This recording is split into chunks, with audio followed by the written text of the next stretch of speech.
जिनेन्द्र वन्दे तु सर्वसिद्धे ध्रुवममलमणोवमं गदिं पत्ते वोच्छामि समय पाहुड मृणमो सुद केवली भड़िदम। पंच परमेष्ठी भगवान की जय। ज्ञानी और अज्ञानी की या मिथ्या दृष्टि और सम्यक दृष्टि की परिणति कैसी होती है, वो क्या चाहते हैं, किस लिए क्या कार्य करते हैं, इसकी चर्चा हो रही है। पिछली ज्ञानशाला में ये जो 5 गाथाएं थीं, इनमें से 3 गाथाएं आपने पढ़ ली। आज 2 गाथाएं बची, 260 और 261। क्या चल क्या रहा है यहाँ? चल ये रहा है जैसे कोई मनुष्य अपने शरीर से सारा तेल हटा करके मन वचन कायी की चेष्टा मुग्धर आदि घुमाता है और चेतन अचेतन वस्तुओं का घात भी उससे होता है। तो यहाँ प्रश्न हो रहा है कि इस तरह उस जीव के उस तरह चलाने से अगर तेल नहीं लगाया है तो धूलिका बंद होगा कि नहीं होगा? नहीं होगा। उसी तरह ज्ञानी आत्मा के कषाय न होने के कारण कर्म बंद नहीं होता। क्रियाएं तो उसकी होती हैं पर कर्म बंद नहीं होता है। आइए गाथा 260।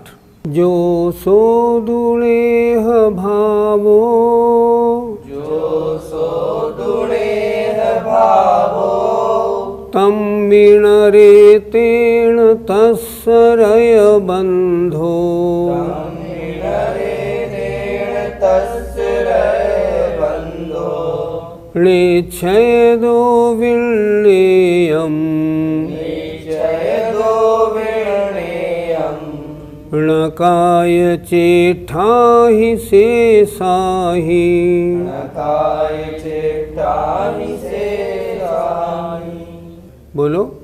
जो सो दुणेह भावो तम विणरे तेण तस्सरय बंधो, निच्छेदो विण्णेयम्, णकाय चेष्टाहि शेषाहि। जो सो दुणेह भावो तम विणरे तेण तस्सरय बंधो, निच्छेदो विण्णेयम्, णकाय चेष्टाहि शेषाहि। आचार्य बता रहे हैं कि जो शरीर की चेष्टा है उससे नवीन बंध है या जो तेल है उससे बंध है। उस जीव के बंध क्यों नहीं हो रहा? देखें, जो माने जो, सो माने वह, लेह भावो तेल की चिकनाहट है, तम विणरे उस शरीर के उस मनुष्य के शरीर में, तेण उससे, तस् माने उसके, रय बंधो धूलि का बंध है, धूल चिपक रही है। उसने अपने शरीर पर जो तेल मालिश कर रखी है उसके कारण उसके शरीर से धूलि चिपक रही है। निश्चय दो, निश्चय से जानना चाहिए। न नहीं है काय चेष्टाहि शेषाहि, शेष काय की चेष्टाओं से। शरीर की चेष्टा कर रहा है, मुदगर घुमा रहा है, दंड बैठक लगा रहा है, कुश्ती भी कर रहा है मान लो, लेकिन इन काय की चेष्टाओं से धूलि का बंध नहीं। अगर वो धूलि न लगाए, अगर वो चिकनाई न लगाए तो धूलि बंद नहीं होगा। चिकनाई है तो धूलि बंद होगा। तो यहाँ बता रहे हैं कि उसके जो धूलि का बंध है वह तेल की चिकनाहट के कारण है, काय चेष्टाओं से नहीं। और उसके बंद क्यों नहीं हो रहा? क्योंकि उसने सारी चिकनाई हटा दी है। फिर देखें एक बार, जो सोदुणेह भावो, जो वह तेल की चिकनाहट है, तम में नरे उस मनुष्य के शरीर में, तेल माने उससे, तस् माने उसके, रय माने रज माने धूलि का बंध है। निश्चय से वास्तव में ऐसा जानना चाहिए। लेकिन शेषा ही काय चेष्टा ही, अन्य जो शरीर की चेष्टाएं हैं उनसे धूलि का बंध नहीं है, क्योंकि धूलि निकालने के बाद उसने जितनी भी अपनी कसरत मुद्गर आज चलाए हैं, फिर भी धूलि क्यों नहीं चिपक रही है? क्योंकि उसके पास तेल की चिकनाहट नहीं है। तो प्रश्न, धूलि के बंध का मुख्य कारण क्या है? तेल की चिकनाहट, ना कि काय की चेष्टाएं। अर्थ देखिए, उस मनुष्य के शरीर पर वह जो तेल की चिकनाहट है, उसके कारण उस मनुष्य के धूलिबंध होता है, काय की चेष्टाओं से नहीं होता। यह निश्चय से जानना चाहिए। और जो ज्ञानी है, ये गाथा जो लिखी 260 261 ज्ञानी की अपेक्षा लिखी, ज्ञानी अपेक्षा ज्ञानी जीव के कषाय रूपी चिकनाहट नहीं है, इसलिए उसके कर्म रूपी धूल का बंधन नहीं है। बंधन चेष्टा से नहीं होता, बंधन धूलि का राग द्वेष से होता है। बंधन चिकनाहट से होता है, बंधन हाथ पैर फेंकने से नहीं होता। इसी तरह जिस सम्यक दृष्टि है, उसके चिकनाहट न होने के कारण उसके बंध नहीं होता है। पंडित जी, जीव के कर्म बंध के कारण क्या है? कषाय सहित होना। कषाय चिकनाई की तरह है। अगर चिकनाई नहीं तो धूली नहीं लगेगी, कषाय नहीं तो कर्म का बंध नहीं होगा। तत्वार सूत्र के 8वें अध्याय में बंध के अधिकार में लिखा है, सकषायत्वा जीवः, कषाय सहित होने से जीव कर्मणो योग्यान पुद्गलाना दत्ते सबंध, कर्म के योग्य पुद्गलों को ग्रहण करता है, वह बंध है। किसके होता है? सकषायत्वात्, जीव के कषाय सहित होने से। तो कर्म बंध में कारण काय की क्रियाएं नहीं, बल्कि आत्मा में होने वाली कषाएं हैं। पंडित जी, सम्यक दृष्टि और मिथ्या दृष्टि के उपयोग में क्या अंतर होता है? सम्यक दृष्टि राग द्वेष आदि परिणामों से रहित है, इसलिए उसके कर्मबंध नहीं है। मिथ्या दृष्टि राग द्वेष परिणामों से सहित है, इसलिए उसके कर्म बंध है। उदाहरण से समझे तो सम्यक दृष्टि जीव के शरीर में चिकनाई लगी हुई नहीं है, इसलिए धूल नहीं चिपकती और कर्म भी नहीं चिपकते। मिथ्या दृष्टि के शरीर में चिकनाई तेल की है, धूल भी चिपकती है और कर्म भी चिपकते हैं। ये इन दोनों में अंतर है। पंडित जी, तो क्या क्रिया करते समय वह सम्यक दृष्टि सावधानी रखता है या नहीं? सम्यक दृष्टि जीव में 4 गुण नियम से पाए जाते हैं। एक बार दर्शन पाहुड़ पढ़ने का अवसर मिला। दर्शन पाहुड़ की गाथा नंबर 2 की टीका में पंडित जयचंद जी ने एक बात बहुत अच्छी तरह लिखी। सामने वाला व्यक्ति सम्यक दृष्टि है या नहीं, क्या इसको पहचानने का कोई तरीका है? उन्होंने लिखा, हाँ, आचार्यों ने 4 चिन्ह बताए हैं। ये 4 चिन्ह या गुण सम्यक दृष्टि में हो तो वह कदाचित सम्यक दृष्टि हो सकता है। 4 चिन्ह थे, प्रशम, संवेग, अनुकंपा और आस्तिक्य। प्रशम माने कषायों की मंदता, संवेग माने संसार से अरुचि, अनुकंपा माने जीव मात्र पर दया, और आस्तिक्य माने सच्चे देव शास्त्र गुरु पर 7 तत्व 9 पदार्थ पर श्रद्धान का होना।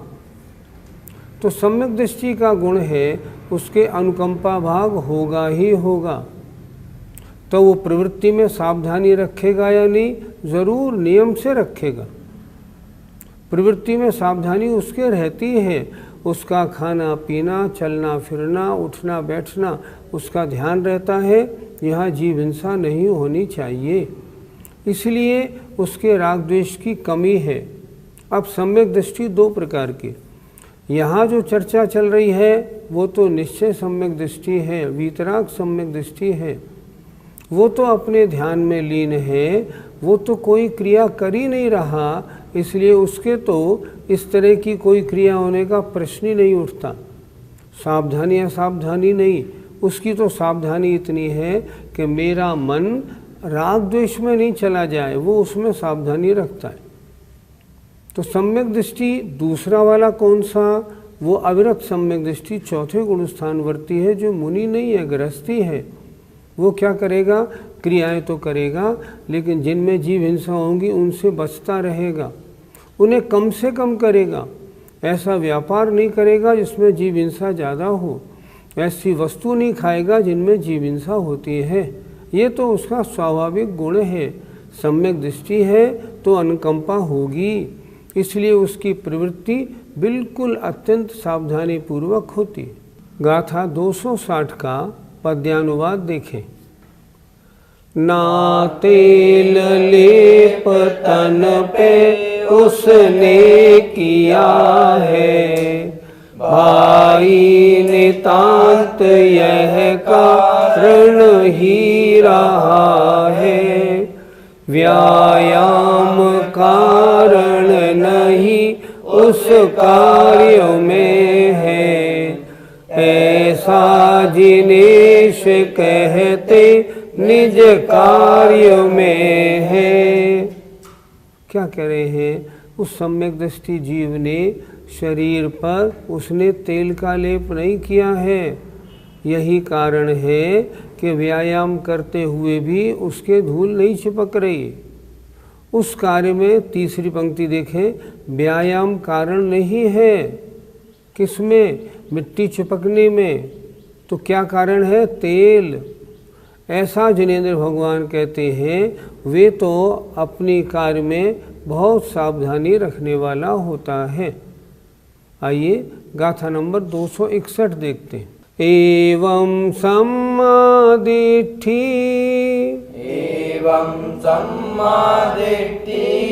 वर्तन्तो बहुभिः जोगेषु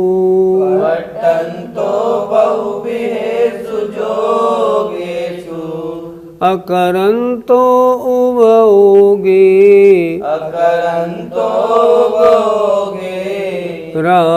रागादीनेव बध्यधिरेण।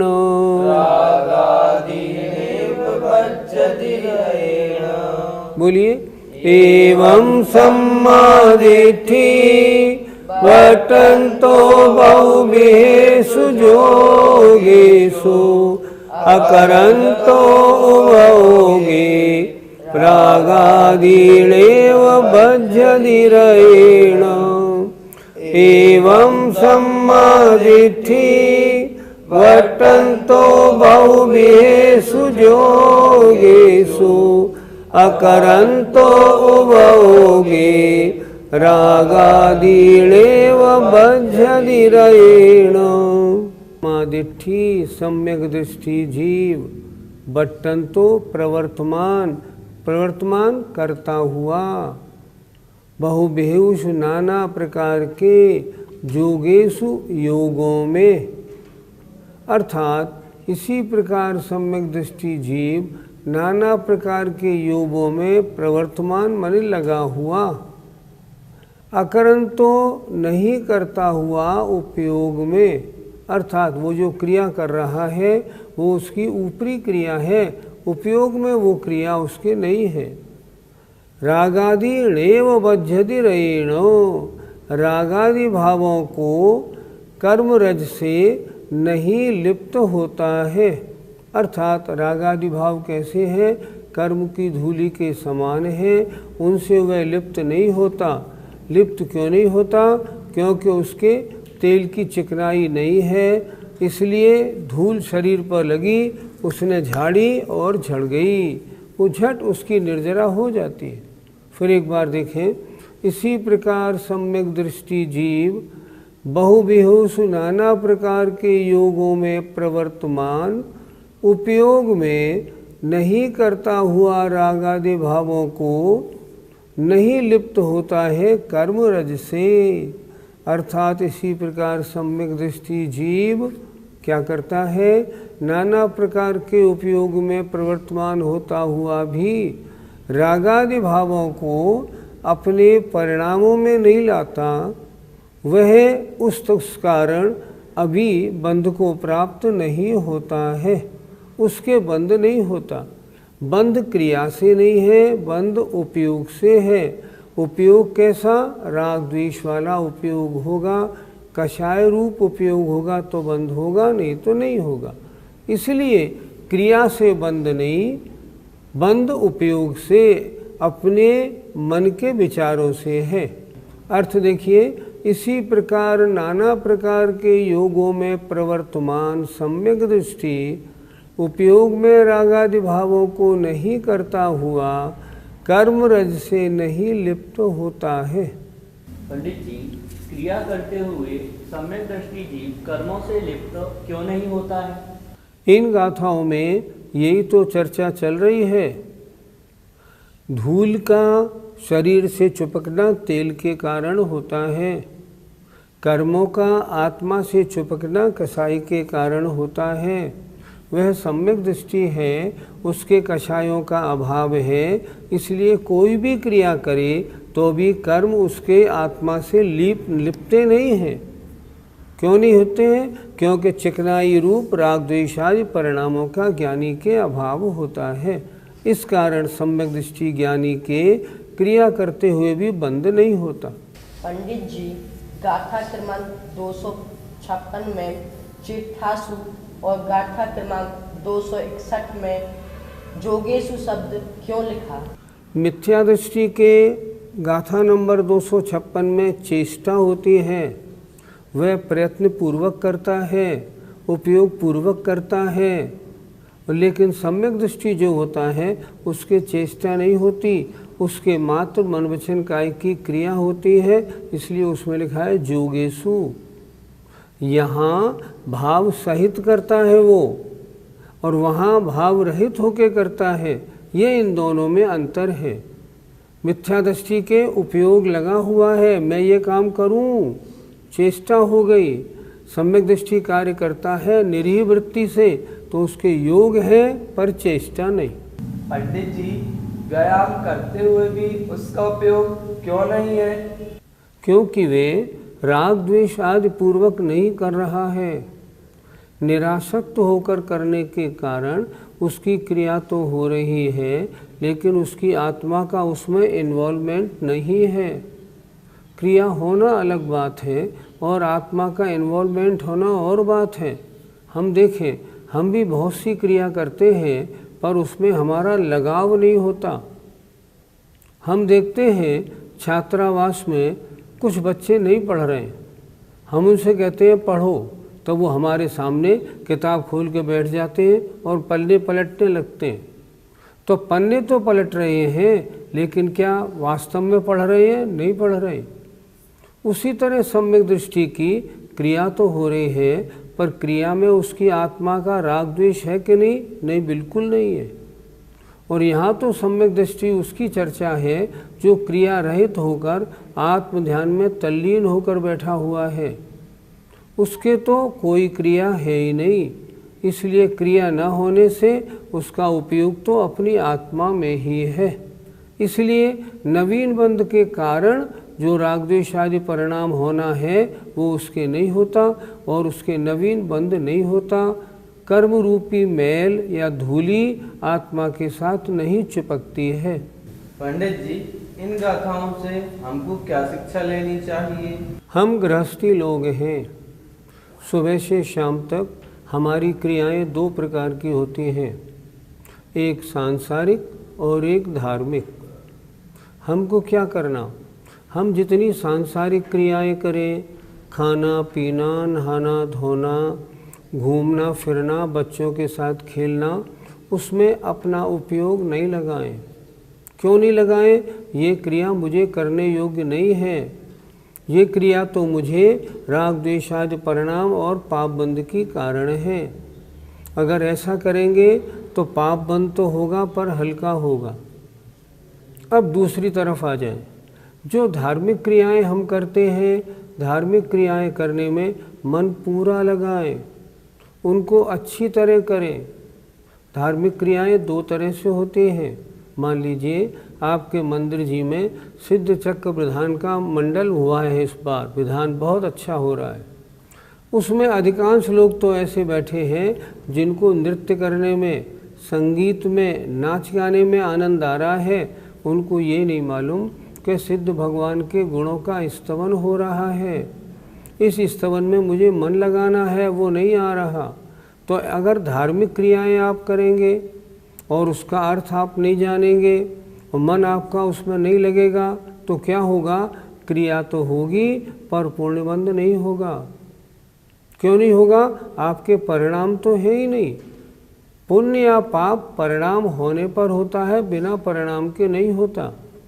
इसलिए मैं क्या कह रहा हूँ, जब भी सांसारिक क्रियाएं हों उसमें इन्वॉल्व नहीं होना है। क्यों नहीं होना? नहीं, ये तो फालतू की क्रियाएं, आत्महित की क्रियाएं नहीं। और जो आत्महित की क्रियाएं हैं उनमें दत्तचित्त होके करना है। पूजा के एक एक शब्द का अर्थ समझना है, अर्थ समझ के बड़े भाव सहित पूजा करनी है। पूजा में डुबकी लगानी है। पूजा में जो शब्द आए उनके साथ साथ अपने को मन वचन काय तीनों की क्रिया रखनी है। हम देखते हैं पूजा करने वाले पूजा करते हैं और बोलते हैं हम झुका रहे अपना माथा, और माथा नहीं झुकाते। जब माथा नहीं झुकाया आपको तत्संबंधी पुण्यबंध कैसे होगा? इसलिए जहाँ पुण्यबंध की क्रियाएं हों, अगर उनका पूरा लाभ उठाना है तो बिल्कुल मन लगा के करें। और जहाँ सांसारिक क्रियाएं हैं उन्हें करते समय अपने मन को उसमें लगाएं नहीं। ये मान के चलें परिवार का पालन, दुकान चलाना या नौकरी करना ये मेरा कर्तव्य है, अन्यथा परिवार का गुजारा कैसे होगा? मेरी मजबूरी हो गई, मैं अज्ञानी था, जो मैंने शादी कर ली और ये मैंने अपना परिवार बना लिया। अगर मैं पहले ही समझ गया होता ना तो ये परिवार में क्यों बनाता? अब ये परिवार बन गया है तो मैं अपना कर्तव्य पालन करता हूँ, लेकिन मैं इसमें इन्वॉल्व नहीं होता। और उसमें अगर उसका इंटेंशन नहीं है ना तो सांसारिक का क्रिया करते करते भी पाप बंध बहुत हल्का होगा। और पुण्य क्रियाएं करते हुए अगर उसमें अंदर गया हुआ है, उसमें अंदर प्रवेश करके उन क्रियाओं कर रहा है, 700 पुण्य का बंध होगा। आचार्यों ने जो स्तोत्र लिखे हैं उसमें एक जगह लिखा है उन्होंने, यस्मात् क्रिया प्रतिफलन्ति न भाव शून्यः। बहुत अच्छा लिखा है। आकर्णितोपि महितोपि निरीक्षितोपि नूनम न चेतस्मया विरतोषि भक्त्या जातोस्मि तेन जन बांधव दुख कार्यम यस्मात् क्रिया प्रतिफलन्ति न भाव शून्यः। भगवान मैंने आपकी बातें बड़ी अच्छी तरह सुनी, मैंने आपकी पूजा की, मैंने आपको बहुत गौर से आँख बिल्कुल अच्छी टकटकी लगा कर देखा, लेकिन भगवान फिर भी मैं इतना करने के बाद भी संसार भ्रमण में दुखों को क्यों उठा रहा हूँ? मैं समझ गया इसका कारण यह है, यस्मात् क्रिया प्रतिफलन्ति न भाव शून्यः। जो भाव शून्य क्रियाएं होती हैं वो फलदायी नहीं होती। और आचार्य भी यहाँ यही कह रहे हैं, यहाँ ये कह रहे हैं सारी क्रियाएं कर रहा है वो, लेकिन कषाय नहीं है तो बंद नहीं है, कषाय है तो बंद है। भैया कषाय हो और कार्य नहीं हो तो भी बंद हो जाएगा। चिंतन में आया ना, उन्होंने लिखा इसका नुकसान हो जाए, इसकी दुकान में आग लग जाए, लेटे लेटे सोच रहा है, महान पाप का बंद कर रहा है, उसके सोचने से कुछ होगा नहीं, फिर भी पाप का बंद तो होगा ही होगा। इसलिए शिक्षा ये लेनी है, सांसारिक कार्यों में मन मत लगाइए, मत उलझिए। और धार्मिक कार्यों में अच्छी तरह मन लगा के कार्य करिए। और जो ज्ञानी होता है वो तो इन कार्यों में उलझता नहीं, वो तो आत्मानंद में डूबा रहता है। गाथा 261 का पद्यानुवाद। होता इसी तरह ही समदृष्टि वाला, चेष्टा अनेक विध है करता निहाला, रागाभिभूत उपयोग नहीं बनाता, पाता न बंद उसको सिर में नवाता। अनेक प्रकार की चेष्टा करते हुए भी जो अपने उपयोग में राग द्वेष नहीं आने देते हैं, उन्हें बंद नहीं होता, उनकी मैं वंदना करता हूँ। कितना अच्छा लिखा है। जय जिनेंद्र। इस कार्यक्रम के पुण्यार्जक हैं मानक चंद, कमला देवी, राकेश कुमार नीतू, ऋषभ सौम्या एवं Ayushi Musharraf, B123 Sethi colony Jaipur, Premchand Vijay Lakshmi Ajmera Jaipur, Ashok Rajlakshmi Pandya Jaipur, Sunil Renu Kasliwal New Delhi. Shri Parasnath re rolling mills limited, Durgapur 1, Bardhaman Paschim Bengal. Amita Jain, wife of Anil Kumar Jain, Sangeeta Jain, wife of Vipin Kumar Jain. Shri Satish Chandra Jain की पुण्यतिथि पर Shrimati Shobha Jain, doctor Piyush Jain, doctor Anjali Jain, doctor Shakti Jain, संयम जैन, कुमारी दिया जैन। श्री दिगंबर जैन महिला शास्त्र सभा, सूर्यनगर, गाजियाबाद।